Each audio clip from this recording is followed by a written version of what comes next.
In the quiet glow of candlelight, behind the stone walls of medieval monasteries, monks once gazed at the heavens, not through telescopes, but through ink, parchment, and prayer. As the world outside slept in darkness, their pens traced the constellations, turning stars into stories and faith into art. Tonight, we journey into that stillness to discover how humble monks, cloistered from the world, helped humanity see the sky in an entirely new light. So, lie back, close your eyes, and let's drift through time to the nights when the stars were drawn by hand. Imagine, if you will, a world without electric lights.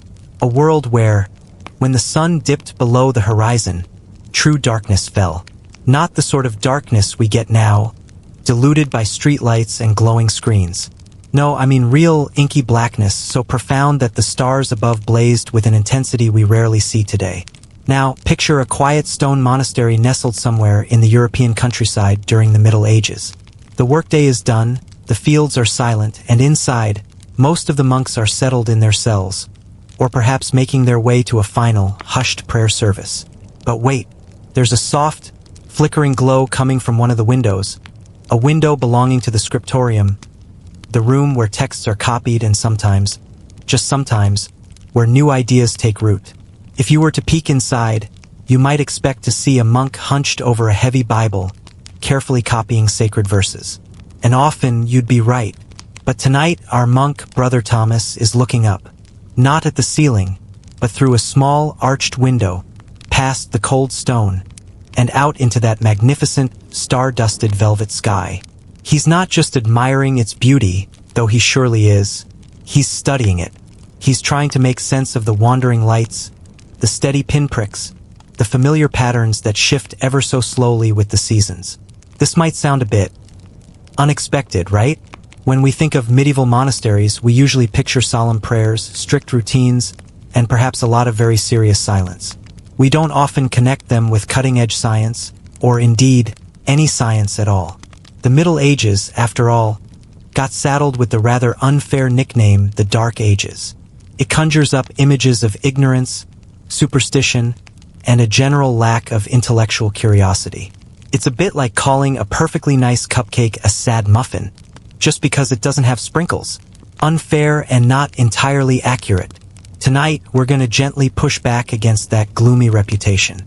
We're going to uncover a hidden, luminous thread woven through the tapestry of medieval monastic life. The surprising and utterly fascinating connection between cloistered monks and the study of the heavens. These weren't just places of religious devotion, quiet retreats from a noisy world. Oh no, they were vital hubs, quiet powerhouses, for preserving, copying, and even quietly advancing astronomical knowledge. And the most beautiful part? A huge chunk of this celestial wisdom found its way onto parchment, lovingly copied and often breathtakingly illustrated in what we now call illuminated manuscripts. Think of them as the original fancy textbooks, but way, way prettier and without the exorbitant price tag. So, let's dim the lights, shall we? Snuggle in. Because tonight, we're embarking on a journey back in time, to an era where the stars weren't just things to wish upon, but mysteries to be meticulously charted and understood. We'll explore the lives of these dedicated monks, whose daily routines were a careful balance of prayer, manual labor, and surprisingly, gazing at the cosmic ballet above. We'll uncover their tools, from simple observations with their own two eyes to clever instruments that help them measure the sky.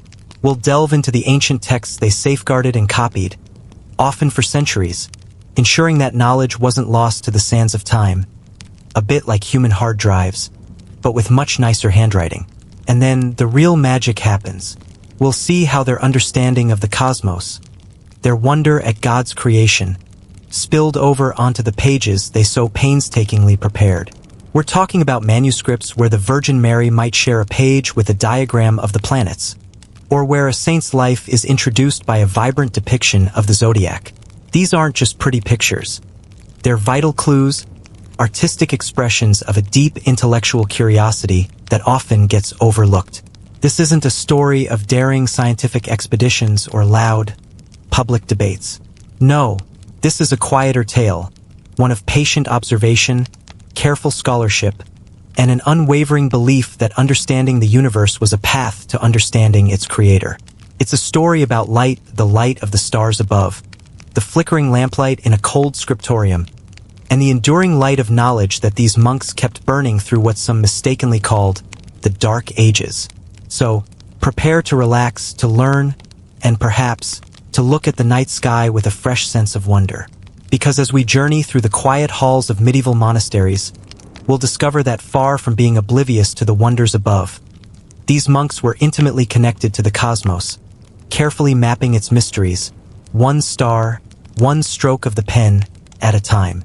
It's time to drift off into a history where the heavens and humanity were much closer than you might think. All thanks to the quiet dedication of those who drew the stars. And maybe, just maybe, you'll start to appreciate that sometimes the greatest discoveries are made in the calmest, most unexpected places. Alright, settled in? Good.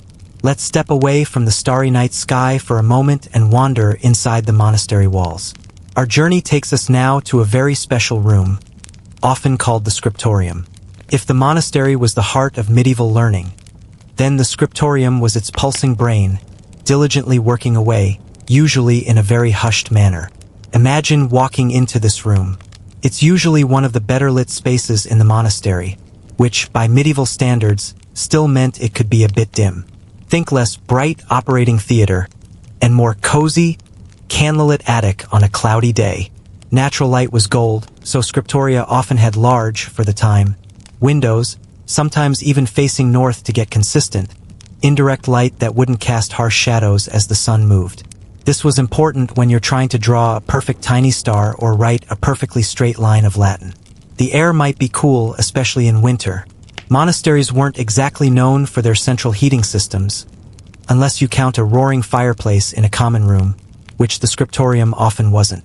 So, our monks, huddled over their work, might have had numb fingers, especially if they were doing some very detailed illumination. Sometimes, a special brazier of coals might be allowed to keep the ink from freezing, or more importantly, the monk from turning into a human icicle.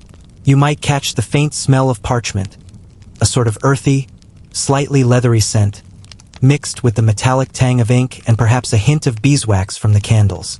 The furniture was practical, not fancy. You'd see sturdy wooden desks or carrels, individual workstations designed to keep each monk focused on his own task and perhaps to prevent too much chatter.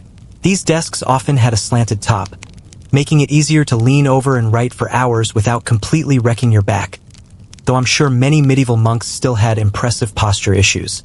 Attached to the desks might be small ledges or compartments for tools.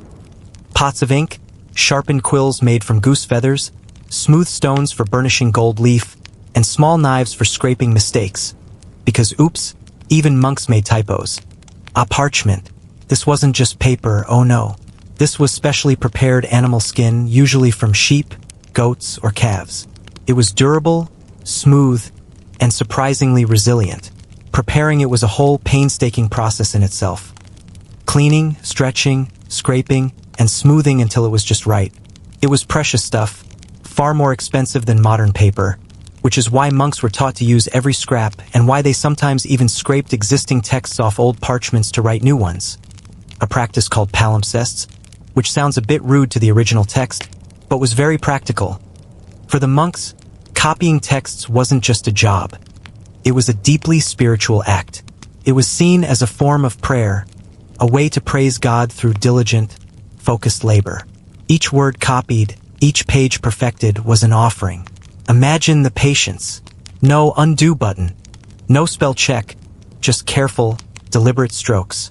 It's enough to make you appreciate your keyboard just a little bit more, isn't it? A typical day for a monastic scribe was, well, disciplined. Very disciplined. Started early, often before dawn, with prayers. Then came the first block of work, punctuated by more prayers and simple meals. There wasn't much room for slacking off or playing Candy Crush on a hidden tablet. The silence in the scriptorium was often enforced, broken only by the scratch of quills, the rustle of parchment, or perhaps a low cough. Imagine trying to concentrate for hours on end, ensuring every letter was perfectly formed, every line straight, every illustration precise. It demanded incredible focus, a steady hand, and an almost superhuman level of patience. It's a good thing they didn't have to deal with email notifications.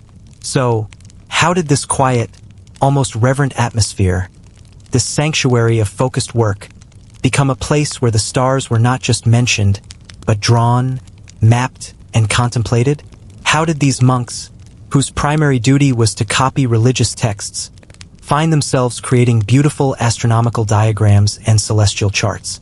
Well, it wasn't just about preserving the Bible. Monasteries were the libraries of the Middle Ages.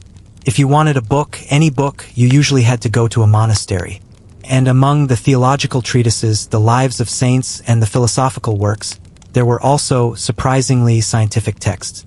Texts that dealt with numbers, geometry, and yes, the movements of the sun, moon, and stars.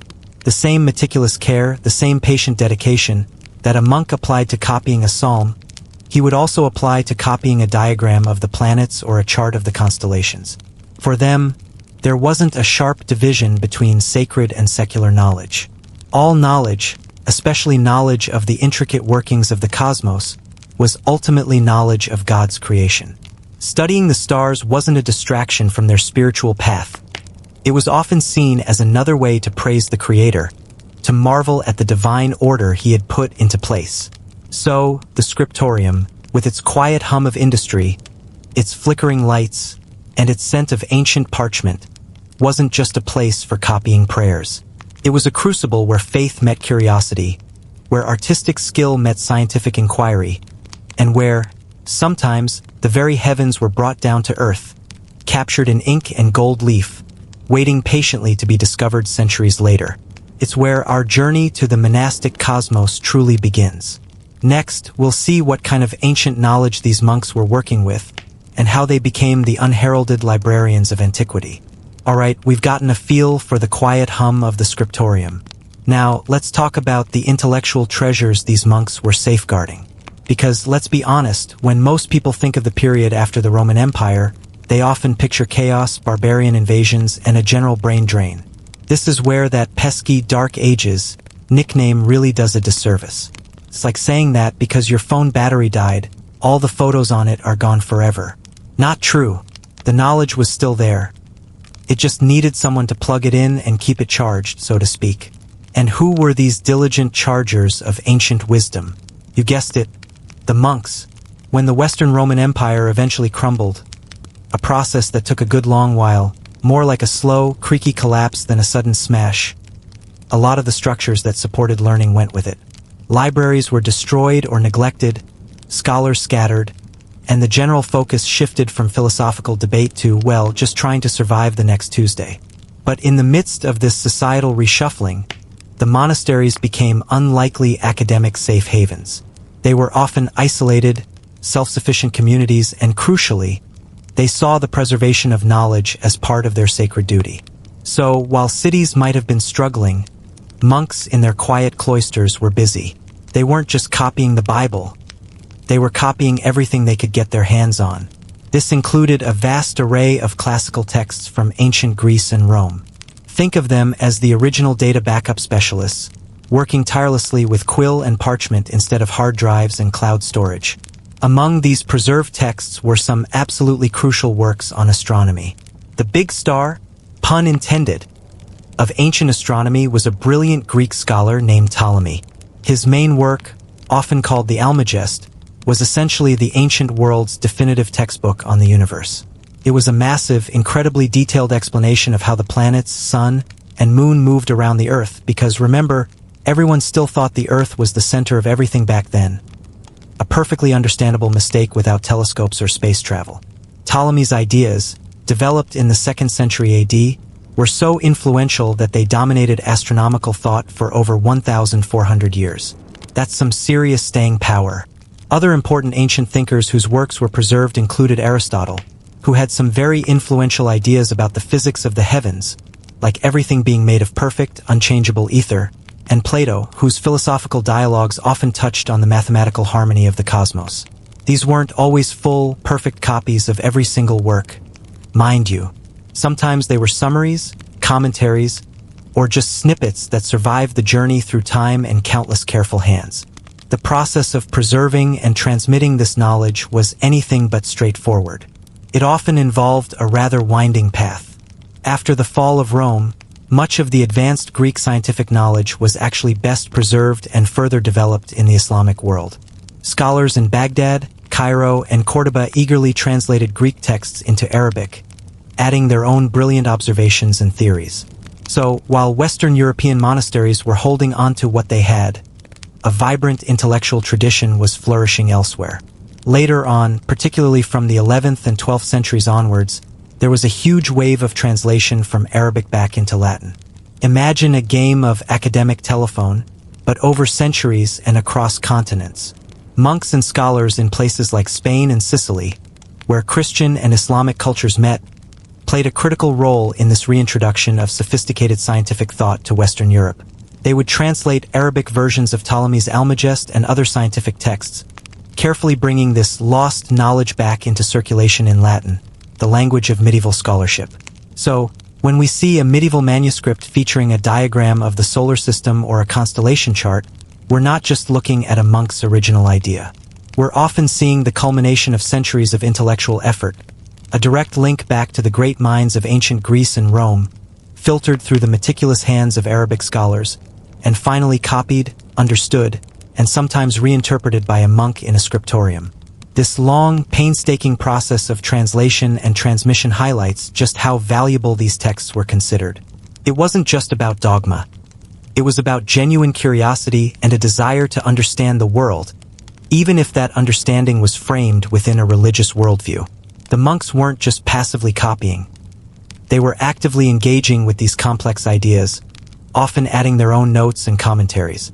They were, in essence, students of antiquity, keeping the flame of classical learning alight, even when the world outside their walls seemed intent on letting it flicker out. Without these dedicated monastic scribes, so much of what we know about ancient astronomy, philosophy, and science might have been lost forever, swallowed by time. They were the unsung heroes of intellectual continuity, the quiet guardians who ensured that the legacy of antiquity didn't become a forgotten whisper. And it's this foundation of Greco-Roman knowledge that truly set the stage for the monks to not only copy the stars but, as we'll see, to start drawing them in new and beautiful ways. Now that we know what they were working with, let's see why they needed all this celestial knowledge in the first place. Hint: it involves a lot of counting and a very important holiday. Alright, we've talked about the quiet scriptorium and the ancient texts the monks were preserving. But why did these cloistered scholars, whose main job was spiritual, care so much about the precise movements of the sun, moon, and stars? Were they just really into cosmic aesthetics? Well, partly, yes. But there was a much more practical and frankly absolutely essential reason: the calendar. And specifically, figuring out when to celebrate Easter. Now, you might think, Easter? Just check the calendar, right?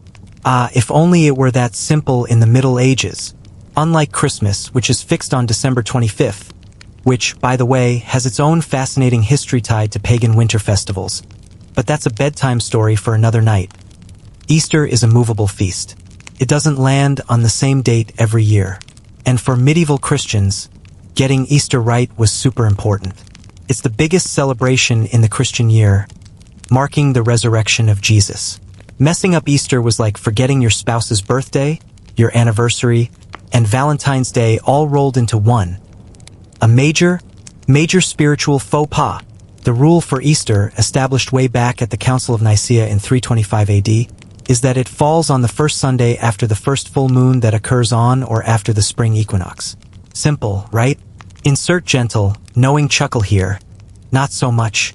To figure that out, you need to know exactly when the spring equinox is, and you need to track the phases of the moon with remarkable accuracy. This wasn't something you could just Google. This required some serious astronomical chops. Enter the monks. They became the resident astrophysicists, the human calculators, the original computus experts.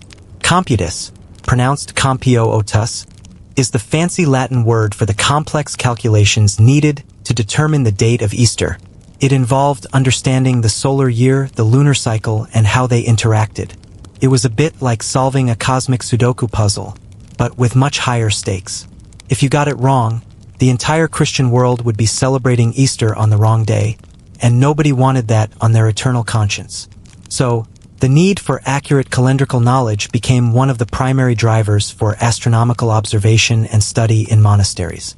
Monks would pore over tables, consult lunar cycles, and track the sun's path across the sky, all to ensure that Easter, and all the other movable feasts linked to it, were celebrated at the correct, divinely ordained time. This led to the creation of special calendar manuscripts. Now, these weren't just boring lists of dates. Oh no, many of these calendars, found within psalters, books of psalms, or breviaries, books containing daily prayers, were absolutely stunning. Each month often got its own page or even a lavish 2-page spread. And what would you find on these pages?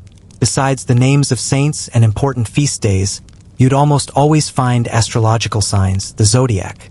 So, for March, you'd see Pisces, and for April, Aries, and so on. These weren't necessarily seen as conflicting with Christian belief. Rather, the zodiac was a widely accepted way of marking the passage of the year and the position of the sun. It was a useful shorthand for the astronomical backdrop of the month.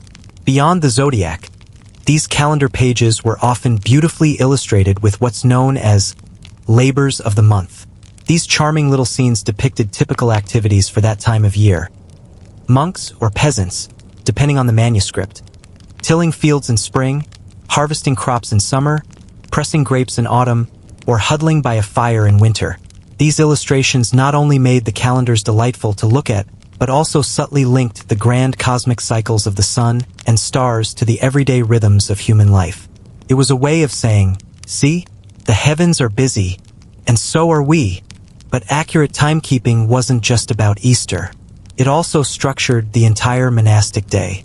Monastic life was incredibly regulated, built around a strict schedule of prayers called the Divine Office. These prayer services happened at specific hours throughout the day and night, matins in the deep pre-dawn, lauds at sunrise, vespers as evening approached, compline before bed. To keep this demanding schedule, the monks needed to know the time. They relied on sundials when the sun was out, but also on water clocks or hourglasses, and ultimately a good understanding of celestial movements, even just to know roughly how long until the next prayer bell. Their entire lives were literally governed by the clock and the cosmos. So, the quiet, disciplined life of the monastery, far from being disconnected from the scientific world, was actually deeply intertwined with it. The very rhythm of their spiritual practice depended on an accurate understanding of astronomical cycles. It was this deeply practical, liturgical need that fueled a significant amount of monastic astronomical study and led to the creation of some of the most beautiful and illuminating calendar pages we have today. It's a wonderful reminder that sometimes, the most complex scientific endeavors can spring from the most humble and essential needs, like knowing when to bake the Easter bread, or in their case, when to sing the Easter hymns. And as we'll discover next, to truly understand these celestial rhythms, the monks needed more than just ancient texts and good intentions. They needed tools. Simple ones at first, but surprisingly effective. Alright, we've talked about the why, the pressing need for calendrical accuracy, especially for Easter. Now let's dive into the how. How did our diligent monks actually go about tracking the sun, moon, and stars from their quiet courtyards and scriptoriums? They didn't have telescopes or spacefaring probes, obviously. So, they relied on a mix of simple observation and some surprisingly clever instruments.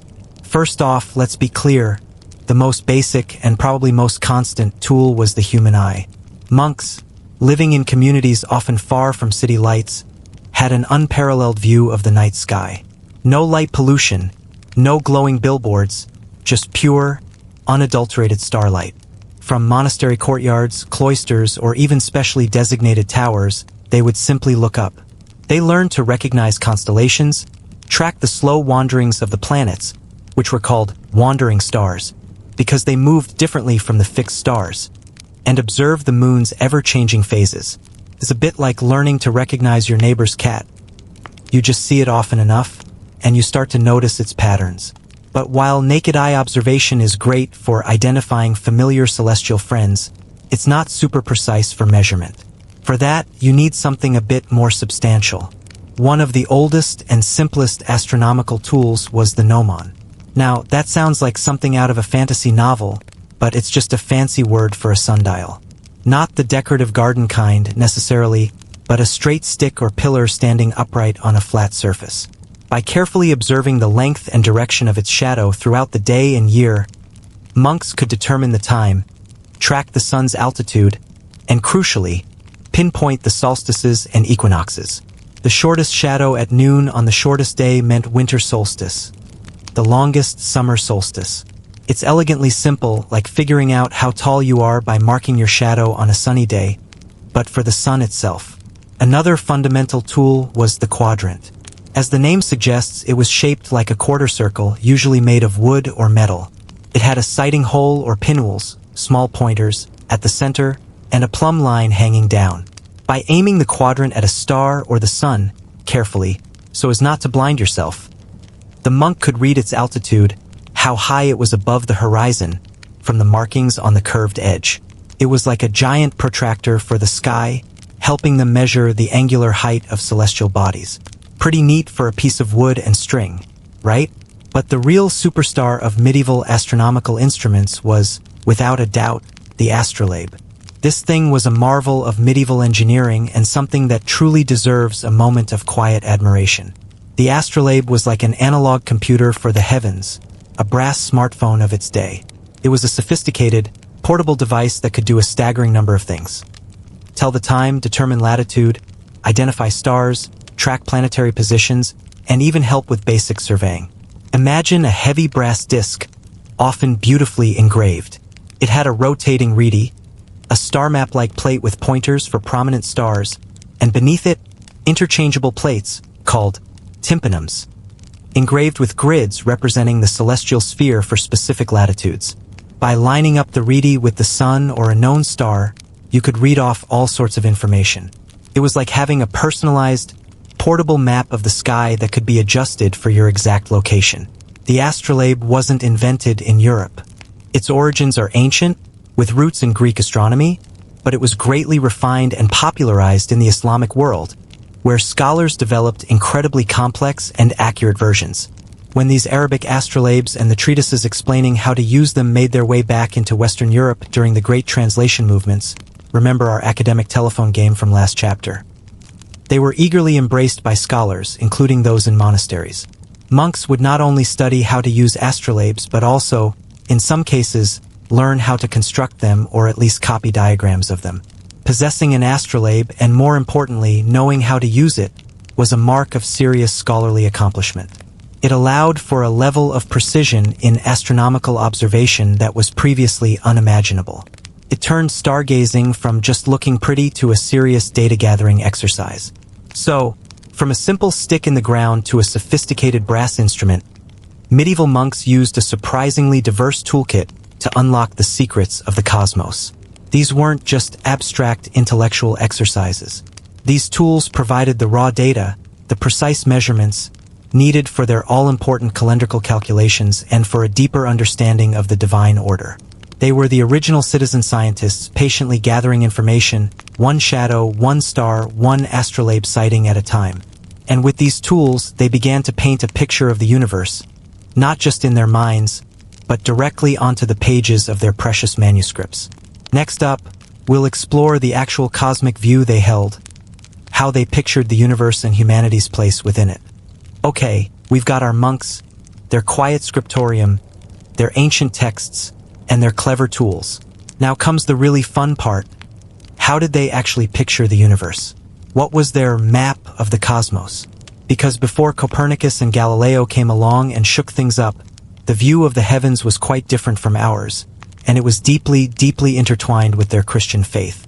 Imagine, if you will, the universe as a giant, incredibly beautiful onion, or maybe a series of nested glass or crystal globes, one inside the other. At the very center of this grand cosmic onion, guess what you'd find? That's right, our good old Earth. This was the prevailing geocentric model, with geo meaning Earth and centric meaning center. It was primarily based on the ideas of the Greek philosopher Aristotle and the astronomer Ptolemy, whose Almagest we talked about earlier. To medieval thinkers, it just made sense. We feel solid and unmoving, and everything else seems to whirl around us. Plus, it fit rather nicely with the idea that humanity and Earth were special, the focus of God's creation. Why would God put his greatest creation off to the side somewhere? So, in this geocentric model, the Earth was fixed and unmoving at the heart of everything. Around it, in perfect concentric circles, orbited the Moon, then Mercury, Venus, the Sun. Yes, the Sun was considered a planet in this model. Mars, Jupiter, and Saturn. These were the 7 planets known at the time the naked eye wanderers. Each one was thought to be embedded in its own invisible crystalline sphere. Think of them as giant, perfectly clear glass balls, all spinning around the Earth, carrying their celestial passenger with them. Beyond Saturn, the outermost sphere was the celestial sphere of the fixed stars. This was imagined as a giant, unmoving dome, studded with all the stars we see, which never seemed to change their relative positions, just spun around us as a whole. And beyond that, well, that was the realm of God, the angels, and the empyrean heaven, the ultimate dwelling place of divine light and perfection. This wasn't just a scientific theory. It was a profound theological statement. The cosmos, with its perfect circles, its predictable movements, and its hierarchical structure, Earth at the bottom, God at the top, was seen as a direct reflection of God's perfect order and divine design. Every celestial body, every sphere was exactly where it should be, moving exactly as it should, all orchestrated by the divine hand. It brought a tremendous sense of comfort and meaning to the universe. There was no chaos, no randomness, just perfect, harmonious balance. And speaking of harmony, medieval thinkers often talked about the music of the spheres. This wasn't actual sound you could hear with your ears, though how cool would that be? A cosmic orchestra playing all the time. Instead, it was a philosophical concept, dating back to Pythagoras, suggesting that as these perfect celestial spheres spun, they created a sublime, inaudible harmony, a kind of divine soundtrack to the universe. It was the ultimate symphonic expression of perfect order and mathematical beauty. If you were a monk contemplating the stars, you weren't just looking at dots of light. You were perceiving a divine concert. This cosmic view also fit beautifully with their understanding of Scripture. Passages from the Bible, like Psalm 19 verse 1, "The heavens declare the glory of God. The skies proclaim the work of his hands," resonated deeply with this ordered, purposeful universe. To study the stars, to understand their movements, was not to question God, but to better appreciate his handiwork. It was like examining a beautiful painting to understand the genius of the artist. Monks, in their sermons and their writings, would often refer to this cosmic order. The sun giving light, the moon governing the tides, the stars marking the seasons, all were signs of God's wisdom and power. They even had an idea that the heavens were made of a fifth element, distinct from earth, air, fire, and water, called ether. This ether was pure, unchanging, and perfect, just like the heavens themselves. It was a perfectly sensible idea for a perfectly sensible, to them, universe. So, when a monk drew a diagram of the planets in a manuscript, he wasn't just illustrating a scientific concept, he was illustrating a theological truth. He was showing God's perfect creation, a universe designed with precision and beauty, with humanity right at its sacred center. It was a comforting, ordered, and profoundly meaningful cosmic view. It allowed them to find God not just in their prayers, but in the very fabric of the stars above. And it's this harmonious blend of science and faith that makes their illuminated astronomical manuscripts so utterly unique. Next, we'll zoom in on the incredibly skilled individuals who brought these cosmic visions to life on parchment. The master illuminators. Okay, we've established that monks were busy bees, copying ancient wisdom and charting the heavens for very practical spiritual reasons. But let's talk about how all this intellectual heavy lifting translated into something truly stunning. The art. Because, let's be honest, you can talk about planetary spheres and lunar cycles all you want, but it's the sparkle of gold and the vibrant colors that really grab your attention in a medieval manuscript. So, who were these artistic wizards? In many monasteries, the same monks who painstakingly copied the words, the scribes, might also be the ones who added the pictures and decorations. Sometimes, however, especially in larger or wealthier monasteries, there were specialists. These were the illuminators or rubricators. for those who just added red headings, but illuminator sounds much fancier, doesn't it? Their job was to illuminate the text, meaning to brighten or light it up, not just with color, but often with actual gold and silver. It was like adding all the special effects to a movie script, turning plain words into a visual feast. The materials these illuminators worked with were precious, often incredibly expensive, and always prepared with immense care. Take colors, for instance. Forget your basic crayon box. Medieval pigments were sourced from minerals, plants, and even insects. For the brilliant blues that you often see in celestial depictions, a color that practically screams heavenly, they used lapis lazuli, a semi-precious stone imported from faraway Afghanistan. Grinding this stone down to a fine powder was a laborious process, and the resulting pigment was more expensive than gold, ounce for ounce. Think about that next time you buy a tube of paint. Other colors came from crushed insects, like cochineal for reds, various plants, or minerals like cinnabar for bright reds, and malachite for greens. Each color had to be mixed with a binder, usually egg yolk, tempera, or gum arabic, to make a paint that would stick to the parchment. And then there was the gold. Oh, the gold! No self-respecting illuminated manuscript was complete without it. Illuminators didn't just paint with gold paint. They applied gold leaf, incredibly thin sheets of real gold, often thinner than a human hair. First, they'd lay down a slightly raised bed of gesso, a plaster-like substance, or some other adhesive. Then, with a breath-holding delicacy, they would carefully press the gold leaf onto the sticky surface. Once the gold was down, they would use a smooth, polished stone or piece of bone, called a burnisher, to rub it, making it shine and shimmer with an almost liquid brilliance. This process is why the stars in these manuscripts seem to truly glow, catching the light and dazzling the eye. It wasn't just decorative. It literally brought light to the page. The techniques were painstaking, requiring incredible patience and a steady hand. Imagine trying to paint tiny, intricate details with a brush made of squirrel hair, using a pigment you spent hours grinding, all while working in a cool, dimly lit room. It's enough to make modern artists feel a pang of admiration and perhaps relief for their acrylics. What's truly fascinating is how these illustrations were more than just pretty additions. They weren't just clip art for the medieval world. They served a vital purpose: to explain, to emphasize, and to enhance the written word. If a text described the 7 planets, the illuminator would draw them, often with their associated classical deities, a nod to the ancient traditions they preserved, or symbols. If it discussed the zodiac, a vibrant wheel of constellations would appear. These images made complex ideas more understandable and memorable for a time when literacy rates were lower and visual learning was paramount.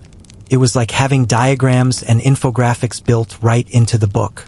The artistic style of illumination evolved over the centuries, from the bold, almost abstract patterns of early insular manuscripts, think Celtic knots and vibrant colors, to the more refined, naturalistic depictions of the Gothic period. But throughout these changes, the commitment to exquisite detail and the use of rich materials remained constant. Each manuscript was a labor of love, a testament to the combined spiritual and intellectual dedication of the monastic community.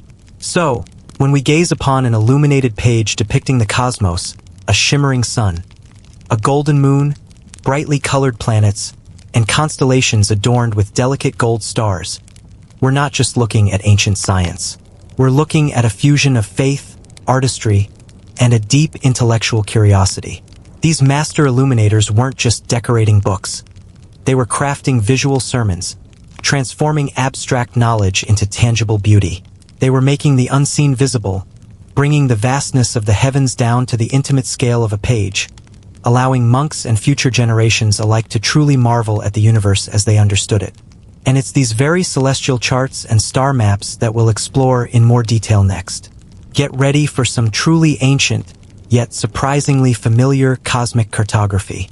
All right, we've admired the scriptorium, respected the ancient texts, used the tools, understood the cosmic worldview, and marveled at the illuminator's artistry. Now, let's get to the real meat of our story: the actual star maps and celestial charts that these monks created and copied. This is where artistry truly met astronomical intent, often in surprisingly beautiful ways. When you hear star map, you probably think of something from a modern astronomy book or an app on your phone: precise grids, faint dots, maybe some lines connecting stars to form constellations. Medieval star maps in manuscripts share some similarities, but they also have a distinct medieval charm and purpose. These weren't just decorative elements, though they were certainly that. Many manuscripts contain diagrams and illustrations that aim to depict astronomical phenomena and the layout of the cosmos with as much accuracy as possible for the time. They were, in essence, the ancient world's visual aids for understanding the heavens. One of the most common ways to illustrate the cosmos was through diagrams of the planetary spheres. Remember our cosmic onion from earlier? Monks would draw concentric circles, sometimes labeled with the names of the planets Moon, Mercury, Venus, Sun, Mars, Jupiter, Saturn, each nestled within its own sphere. Beyond them, they'd often depict the sphere of the fixed stars, sometimes with little golden dots representing individual stars. These diagrams might seem simple to us now, but they were crucial for visualizing the geocentric universe and its harmonious, ordered structure. They literally drew the system that Ptolemy had described centuries before. But it gets much more fun when we talk about constellation depictions. Unlike the often abstract lines and dots of modern star charts, medieval constellation illustrations were full of personality. The constellations, of course, mostly derive from ancient Greek mythology, depicting heroes, beasts, and objects in the sky. So, when a monk drew the constellation Leo, he didn't just draw a few dots and connect them with a faint line. Oh no. He drew a magnificent, roaring lion, often in vibrant colors and sometimes highlighted with gold leaf for extra majesty. Taurus wasn't just a V shape of stars. It was a powerful bull, charging across the page. Andromeda was a graceful princess in chains, and Orion a mighty hunter with his club and shield. These depictions served a dual purpose. On one hand, they were practical. By visually representing the mythical figures associated with the stars, it helped people identify the constellations in the night sky. It was like giving each star cluster a memorable mascot. Imagine trying to find the Little Dipper if it wasn't shaped like a dipper. So, these artistic interpretations were actually aids to observation, making the abstract patterns of stars more tangible. On the other hand, they were deeply symbolic and artistic. They fused the scientific endeavor of mapping the stars with the rich tapestry of classical mythology and medieval artistry. The constellations weren't just data points. They were ancient stories writ large across the heavens, and the illuminators brought those stories to life on parchment. They blended what was known about the stars with the beauty of their art, often adding flourishes that made the figures seem to leap off the page. Some particularly important manuscripts, like the various copies of the Arete, are famous for their constellation depictions. The Arete was a Latin translation of an ancient Greek poem by Aratus, which described the constellations and their lore. These manuscripts often contain spectacular, full-page illustrations of the constellations, each a masterpiece of medieval art and a valuable record of how these celestial patterns were understood and depicted over 1,000 years ago. It's fascinating to see the level of detail the monks put into these charts. Sometimes you'd find lists of stars, noting their positions or brightness. Other times, the charts might focus on a particular section of the sky, or even diagrams showing the path of the sun through the zodiacal constellations. These weren't always perfectly to scale by modern standards, and sometimes the artistic license took precedence over exact astronomical precision. A dragon might look cooler than an anatomically correct snake after all, but their intent was clear: to map, to organize, and to understand the heavens. These celestial charts and star maps were more than just pretty pictures in old books. They were vital documents reflecting centuries of observation, passed down knowledge, and deep philosophical and theological meaning. They show us how medieval monks didn't just passively accept ancient ideas. They actively engaged with them, copied them, understood them, and made them beautiful. They turned the vast, distant cosmos into something comprehensible, something tangible, something that could be held in your hands and admired. And these luminous pages offer us a direct, shimmering window into how a monastic scholar centuries ago saw the stars, not just as points of light, but as figures, stories, and the glorious handiwork of creation itself. Next, we'll delve a bit more into those familiar figures, particularly the animals of the zodiac, and how they found their way into these cosmic texts. Alright, we've talked about how monks drew detailed constellations, bringing mythical figures to life on parchment. Now, let's dig a little deeper into the animal kingdom of the medieval mind and how it connected to the stars. This brings us to a particularly charming and sometimes very quirky type of medieval manuscript, the bestiary. Imagine a book that's part natural history, part moral sermon, and part pure fantasy. That's a bestiary. These were incredibly popular texts throughout the Middle Ages, especially from the 12th century onwards. They described all sorts of animals, both real and imaginary: lions, elephants, dragons, unicorns, phoenixes, you name it. But here's the twist. Each animal wasn't just described. It was also given a moral or allegorical meaning, linking its characteristics to Christian teachings.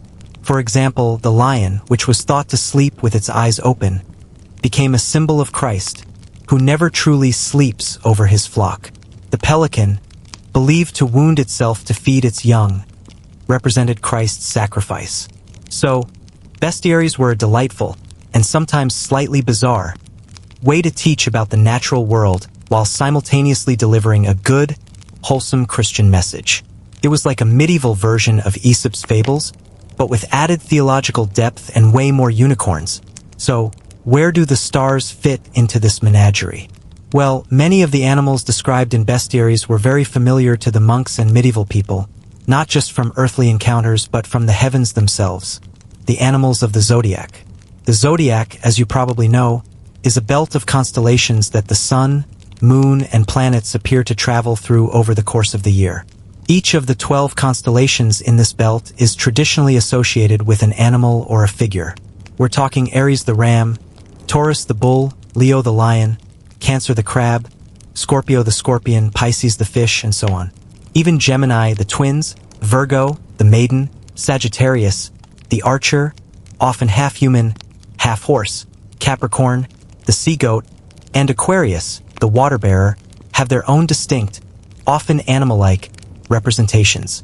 These zodiacal animals provided a wonderful bridge between the celestial observations that fascinated the monks and the earthly symbolism that infused their worldview. When an illuminator depicted Leo in a calendar or a star chart, he wasn't just drawing a few dots of light. He was drawing the magnificent, powerful beast from the bestiaries, imbued with all its symbolic weight and beauty. The same artistic skill and symbolic understanding applied to the earthly lion would be brought to bear on the heavenly one.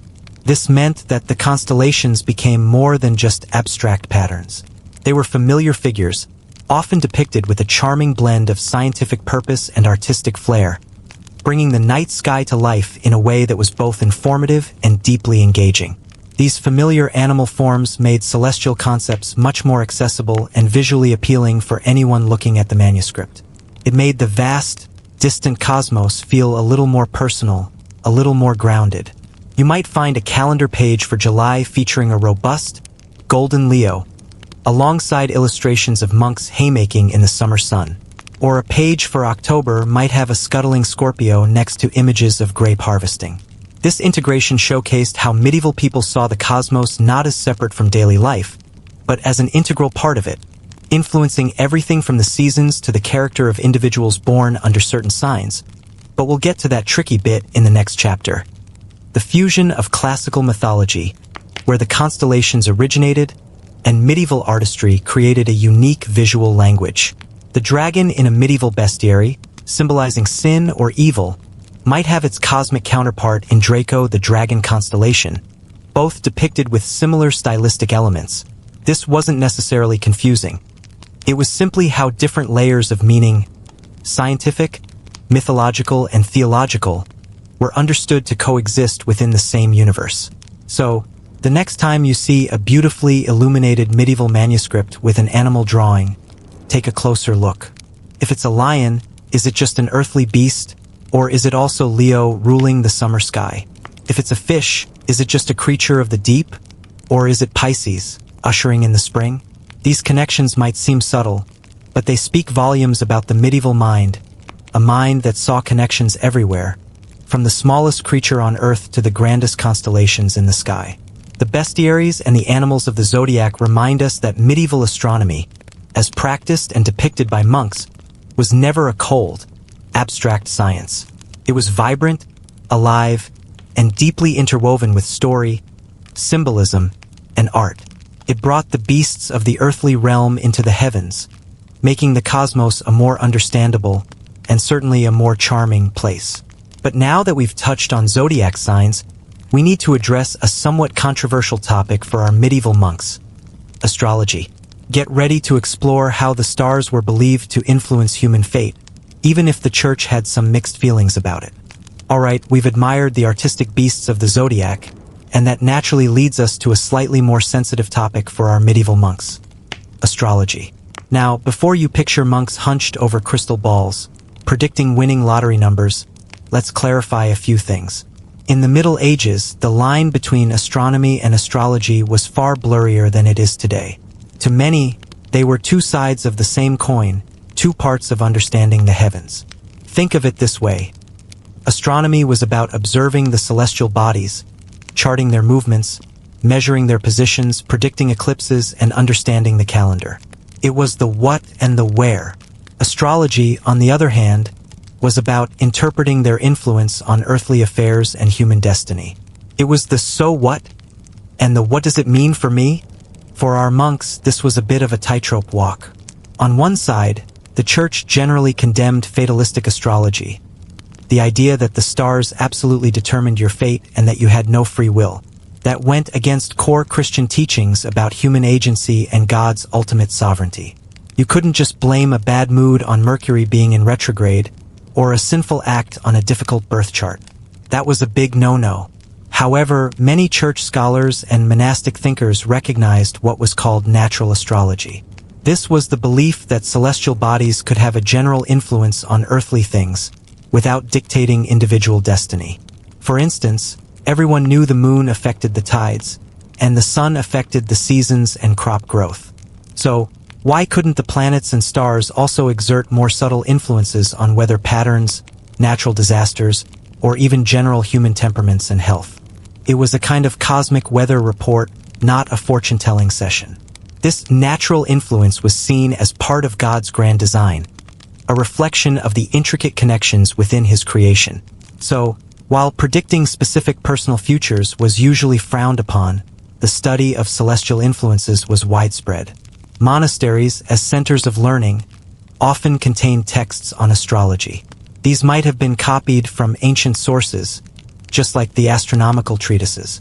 Monks might study them not necessarily to cast horoscopes for the abbot, but to understand the prevailing intellectual currents of their time, or to learn about the properties that were traditionally ascribed to each planet, e.g., Mars associated with war, Venus with love, Jupiter with wisdom. One area where astrology blended quite commonly with accepted practice was medical astrology. Medieval medicine often considered the celestial influences when diagnosing illnesses or prescribing treatments. The idea was that different parts of the body were ruled by different zodiac signs or planets. So, a physician might consult an astrological chart to determine the most auspicious time for surgery, bloodletting, a common medieval treatment, or administering herbal remedies. A monk who had some medical knowledge within the monastery might find this kind of astrological understanding quite useful, or at least interesting.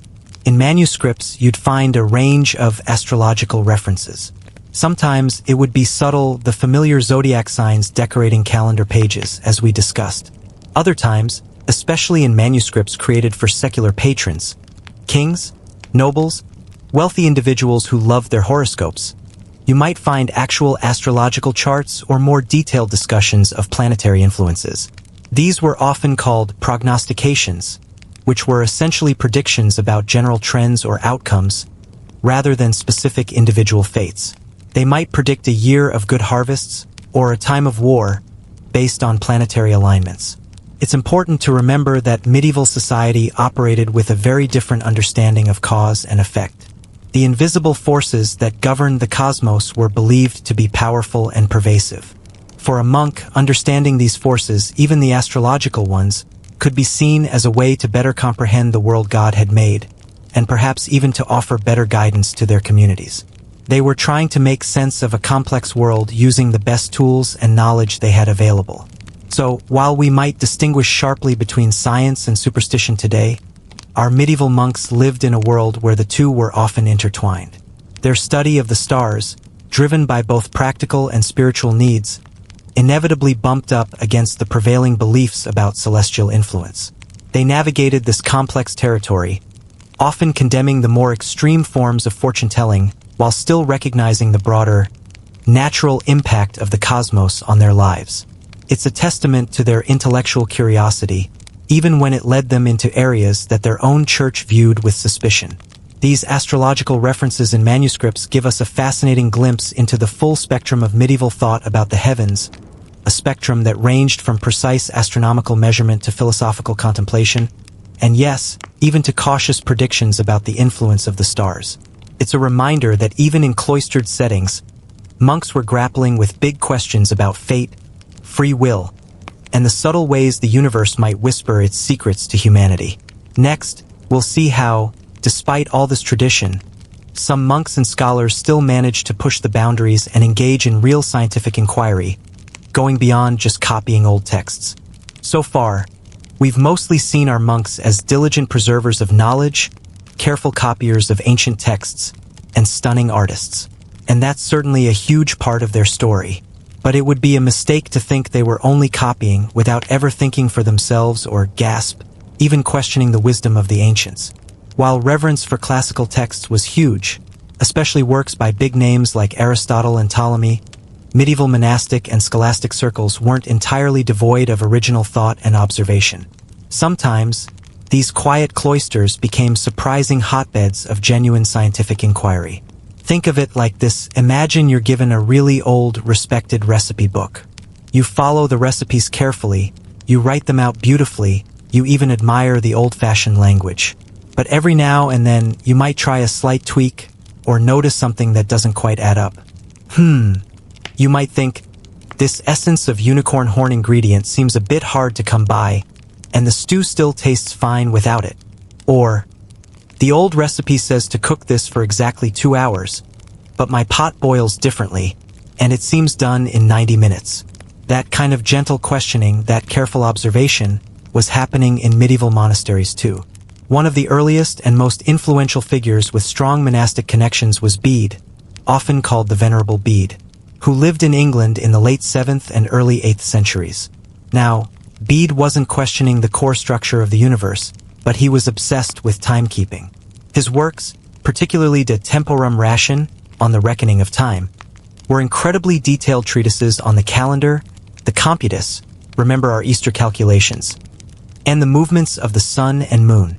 He meticulously explained how to calculate the date of Easter, understanding the lunar and solar cycles with impressive accuracy for his era. Bede's work wasn't just copying. It was systematizing, explaining, and sometimes improving upon existing knowledge, driven by a deep practical need.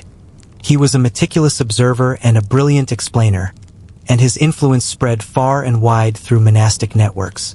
Later on, as we move into the High Middle Ages, we see figures like Roger Bacon, mid-13th century. While Bacon was technically a Franciscan friar, not a Benedictine monk in the traditional sense, he definitely operated within a religious, scholarly framework that had roots in monastic learning. Bacon was a huge advocate for empirical observation, that is, learning through experience and experimentation, not just by reading old books. He was a visionary who championed the idea that one should prove everything by experience. He wrote about optics, predicted flying machines and submarines, quite the imagination, and emphasized the importance of mathematics and observation in understanding the natural world, including astronomy. He even suggested that errors existed in the calendar and proposed reform centuries before they were officially adopted. He was a bit of a maverick, but his foundational ideas came from a place of deep theological conviction that understanding God's creation meant observing it carefully. Monastic chronicles, those detailed historical records kept by monasteries, sometimes contain incredibly valuable astronomical observations. Monks would record unusual celestial events, the appearance of comets, solar or lunar eclipses, or particularly bright meteors. These weren't always scientific reports in the modern sense. They might be interpreted as omens or signs from God. However, the very act of recording them, noting the date, time, and appearance, was a fundamental step in scientific data collection. When later astronomers looked back at these records, they could use them to verify historical events or track long-term celestial patterns. The progress of scientific knowledge in the Middle Ages was often incremental and collective. It wasn't always about one single genius having a massive eureka moment. More often, it was about generations of dedicated scholars, many of them monks, slowly accumulating knowledge, patiently verifying observations, and carefully refining existing theories. They weren't trying to overthrow the entire cosmic order, but they were certainly interested in understanding its nuances. Their scientific inquiry was also deeply rooted in their theology. For these monks, understanding the natural world, including the stars, was a way to understand God better. The universe was seen as a book written by God, and studying it was another form of prayer, a way to appreciate the Creator's wisdom and power. This meant their scientific curiosity was often fueled by faith, rather than being in opposition to it. So, while the Dark Ages myth might suggest intellectual stagnation, the truth is much more nuanced and fascinating. Within the quiet walls of monasteries, and in the minds of scholars trained within their traditions, there was a continuous, if often gentle, process of scientific inquiry. They preserved the past, but they also carefully observed the present, slowly but surely laying some of the groundwork for the scientific revolutions that would come centuries later. They weren't just passively copying. They were thoughtfully engaging with the universe around them. And as we'll see next, one particular celestial body held a very special, practical, and even mystical significance for them: the moon. Alright, we've journeyed through scriptoriums, ancient texts, and even touched upon early scientific inquiry. Now, let's shine a gentle spotlight on a truly captivating celestial body, one that held immense practical and symbolic importance for our medieval monks: the moon. Think about it. The moon is our closest celestial neighbor, constantly changing, waxing and waning, pulling at our oceans. In a world without electric lights, the moon was an absolute lifesaver at night. A full moon could turn a pitch-black landscape into something navigable, allowing travelers to journey or monks to make their way to pre-dawn prayers without tripping over a sleepy pig. So, just on a purely practical level, the moon was a big deal. But its importance for the monks went far, far deeper than just being a nightlight. Remember our old friend, the computus? The complex calculations needed to determine the date of Easter? The moon was absolutely central to that. Easter is fixed on the first Sunday after the first full moon that follows the spring equinox. This meant that accurately tracking the moon's phases and cycles was not just interesting. It was a matter of crucial liturgical necessity. A monk who understood lunar movements was a highly valuable member of the community, a sort of resident moon expert. This deep reliance on the moon's cycles meant that its phases were constantly observed and frequently depicted in monastic art and manuscripts. If you look at medieval calendar pages, especially for astronomical purposes, you'll often see little diagrams of the moon, showing its different phases: crescent, half, gibbous, full, for each day of the month. Sometimes, the moon might even be personified, shown with a serene face, or pulled by horses through the sky, reflecting ancient traditions. These weren't just pretty pictures. They were visual aids, helping monks and anyone else using the calendar quickly grasp the moon's current phase. Beyond the practical, the moon held rich symbolic meanings in medieval thought. Unlike the unchanging, perfect fixed stars, the moon was the epitome of change and mutability. It was always shifting, growing, shrinking, disappearing, and then reappearing. This made it a powerful symbol of earthly life, which was also seen as changeable and fleeting, compared to the eternal perfection of God and the heavens beyond the sphere of the stars. It was a constant reminder of cycles, death, and rebirth, fitting perfectly with Christian themes of resurrection. The moon was also often associated with the feminine principle, just as the sun was with the masculine. It reflected the light of the sun, rather than generating its own, which led to various allegorical interpretations. It was seen as a mirror, reflecting divine glory down to the earth. For a monk deeply immersed in symbolic thinking, every aspect of the moon's appearance could hold a layer of meaning. And then there were the dramatic celestial events, lunar eclipses, when the moon, usually so reliable in its phases, suddenly dimmed or turned a deep, blood-red color as it passed through Earth's shadow. It was a truly awe-inspiring sight. For medieval people, these weren't just predictable astronomical occurrences. They were powerful, sometimes terrifying, omens. Monks would dutifully record lunar eclipses in their chronicles, noting the date, time, and appearance. While some might interpret them as signs of divine displeasure or impending doom, others, particularly the more astronomically minded, understood the mechanics behind them. They knew that an eclipse was simply the Earth getting between the sun and the moon, a perfectly natural, if spectacular, event. Their understanding blended a sense of wonder with a nascent scientific explanation. The ability to predict eclipses, even roughly, was another mark of advanced astronomical knowledge. If a monastery had a scholar who could warn the community that the moon will appear to vanish next Tuesday, it surely would have bolstered their reputation for wisdom and foresight, even if they framed the prediction within a theological context. So, the moon was far more than just a pretty orb in the night sky for our medieval monks. It was a timekeeper, a liturgical guide, a powerful symbol of change and reflection, and a source of both wonder and scientific study. Its cycles governed their calendar, influenced their daily routines, and inspired their art and theological contemplation. The meticulous attention they paid to the moon, both in their observations and in their illuminated manuscripts, truly shows how deeply intertwined the celestial and the spiritual worlds were in the medieval mind. It's a beautiful reminder that even in the quietest corners of history, people were looking up, constantly seeking meaning in the dance of light and shadow above.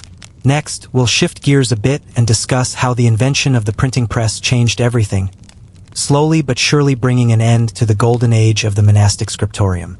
All right, we've explored the vibrant world of monastic astronomy and art, a world where painstaking hand copying was the pinnacle of knowledge preservation. But, as with all good things, change was on the horizon. A change so monumental it would shake the very foundations of how information was created, shared, and consumed. We're talking, of course, about the invention of the printing press.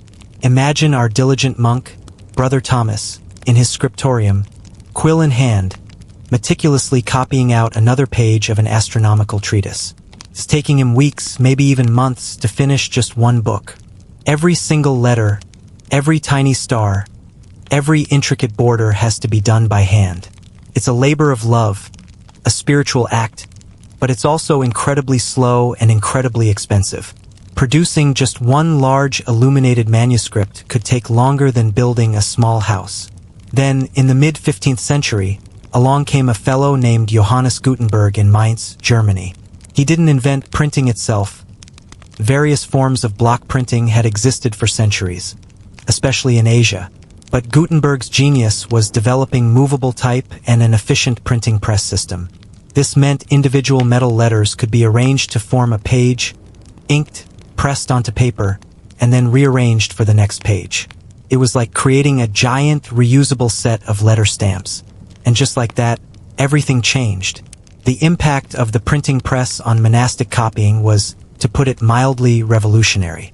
Overnight, the scriptorium, which had been the heart of book production for centuries, began its slow, inevitable decline. Why? Because the printing press could do in a day what a team of monks might take a year to accomplish. A single printing press could churn out hundreds, even thousands, of identical copies of a book in the time it took a scribe to finish just one. It was like suddenly upgrading from a horse-drawn carriage to a rocket ship for information dissemination. This meant printed books were dramatically cheaper and more accessible. Suddenly, knowledge wasn't locked away in just a few wealthy monasteries or noble libraries. It could spread far and wide, reaching universities, individual scholars, and even ordinary literate people who could now afford their own copies of texts. This mass production also meant a higher degree of standardization. Every copy of a printed book was essentially the same, reducing the copying errors that were inevitable when monks were meticulously transcribing texts by hand. And let's face it, even monks had bad days or tired eyes. For the monks, this shift was profound. Their role as the primary preservers and disseminators of knowledge began to diminish. While many monasteries adapted, sometimes even acquiring their own printing presses, the traditional scriptorium eventually faded as a center of large-scale book production. The demand for hand-copied manuscripts, especially for common texts, simply vanished. Why commission a monk to spend a year copying a Bible when you could buy a beautifully printed one in a few weeks for a fraction of the cost? This isn't to say that all illumination stopped or that monasteries lost their intellectual purpose. Far from it. Monks continued to study, to write, and to maintain their libraries. Some continued to produce exquisite illuminated works, but these became more about bespoke luxury items, artistic showpieces, or personalized liturgical books, rather than the main way knowledge was reproduced. The art of illumination transformed from a necessary means of communication into a specialized craft. However, it's crucial to understand that the printing press didn't destroy the knowledge that the monks had so carefully preserved. Quite the opposite. It actually preserved and disseminated that knowledge on an unprecedented scale. Many of the first books printed were exactly the kinds of texts the monks had been copying for centuries. Bibles, theological works, classical literature, and yes, astronomical treatises. Gutenberg himself famously started with the Gutenberg Bible. The printing press took the legacy of the scriptorium and amplified it 1,000-fold, making ancient wisdom accessible to a much broader audience. So, while the golden age of the monastic scriptorium as a production powerhouse came to an end, its legacy lived on through the very technology that replaced it. The painstaking work of generations of scribes and illuminators ensured that the texts were there to be printed. Without their quiet dedication, there might not have been much knowledge left for Gutenberg to spread. It's a powerful lesson in technological change. New inventions often replace old ways, but they also build upon the foundations laid by those who came before. The monks who drew the stars gave us not just beautiful art, but the very ideas and texts that fueled the explosion of knowledge in the printed age. It's a bittersweet ending for the scriptorium, perhaps, but a glorious new chapter for the spread of human understanding.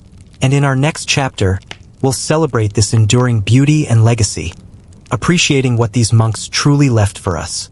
Alright, we've arrived at a point where the printing press has revolutionized the world, and the gentle scratch of the monastic quill has largely faded from the production lines of knowledge. But let's not shed too many tears for the scriptorium, because the legacy of the monks who drew the stars is far from gone. In fact, it shines brighter than ever, preserved in our libraries and museums, waiting to captivate anyone who dares to look closely. These illuminated astronomical manuscripts are, first and foremost, artistic masterpieces. Forget about primitive medieval art. These are breathtaking works of beauty, created with incredible skill, patience, and often eye-watering expense. Remember that lapis lazuli costing more than gold. The vibrant colors, the shimmering gold leaf, the intricate details, from the delicate lines of a constellation figure to the lively depictions of the labors of the month, all combine to create something truly magical.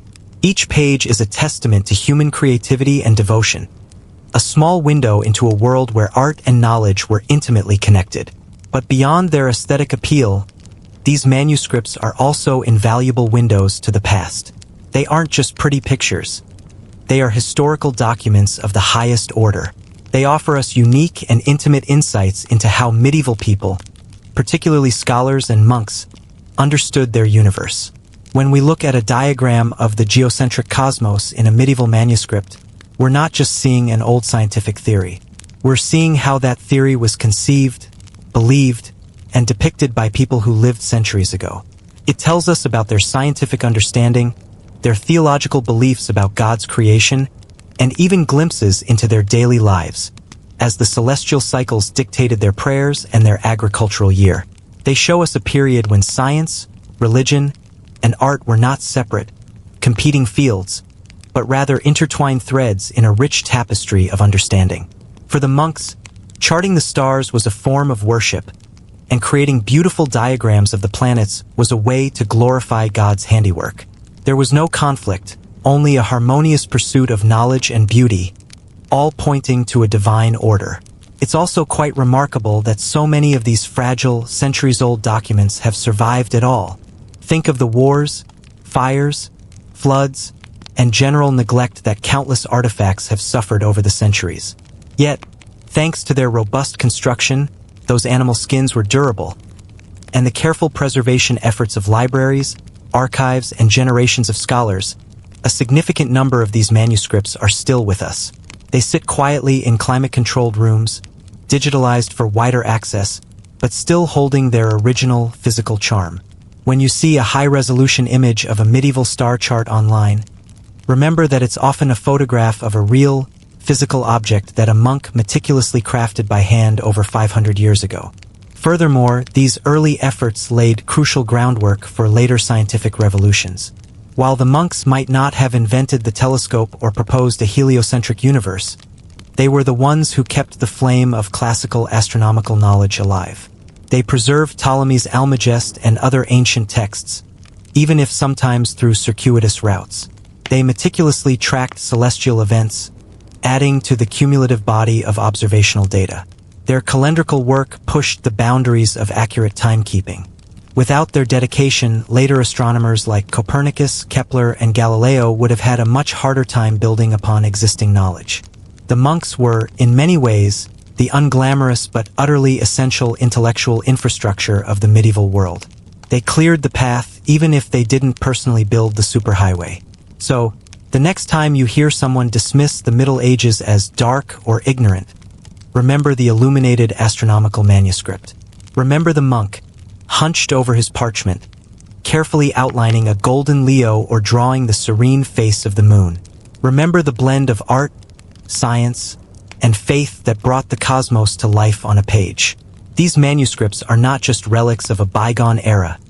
They are vibrant, tangible proofs of human curiosity, artistic excellence, and an enduring quest to understand our place in the vast, star-filled universe. They remind us that even in what might seem like the quietest corners of history, brilliant minds were looking up, thinking big, and creating beauty that still inspires us today.